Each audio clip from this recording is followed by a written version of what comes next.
Go. Oh, shit! Shots fired, shots fired.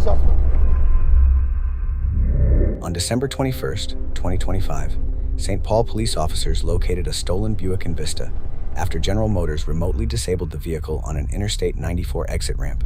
The suspect suddenly stopped the vehicle, got out, and fled on foot. As officers pursued him, he turned and pointed a handgun at them, forcing the officers to respond with deadly force. We will now watch the incident unfold from the responding police cruiser's dash camera. 2578 are slowing the vehicle down. It's now at 24 miles an hour.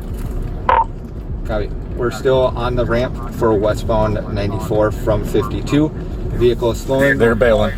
They're going to be bailing. Go. Get the driver. Get the driver. Get the driver. Jacket, Get the driver. Get the driver. Go. Oh, shit!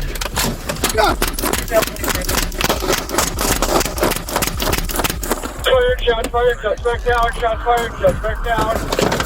He's got a gun still, he's got a gun. Scurvy shots fired. Suspect down. Still has a gun at 1518. Don't know if I went through, but we have shots fired. Suspect is down on the 94 west ramp from 52. I need additional cars. Block off the ramp, and there was a second male in the vehicle. I need medics to stage, please. Before we go to the body-worn camera footage from the involved officers, pay close attention to how quickly this encounter unfolded. The suspect suddenly stopped the stolen vehicle, got out, and ran. As officers pursued him on foot, he turned and pointed a handgun at them, forcing the officers to respond with deadly force. Watch how rapidly the threat developed, and how little time the officers had to react after the suspect pointed the handgun at them. Their rapid response demonstrates how training prepared them to make split-second decisions in life-threatening circumstances. We will now go to the two officers' body-worn camera perspectives. Gun! Shots fired, suspect down, shots fired, suspect down. He's got a gun still, he's got a gun. Get on the ground! Oh, shit! Run! Shots fired, suspect down, shots fired, suspect down.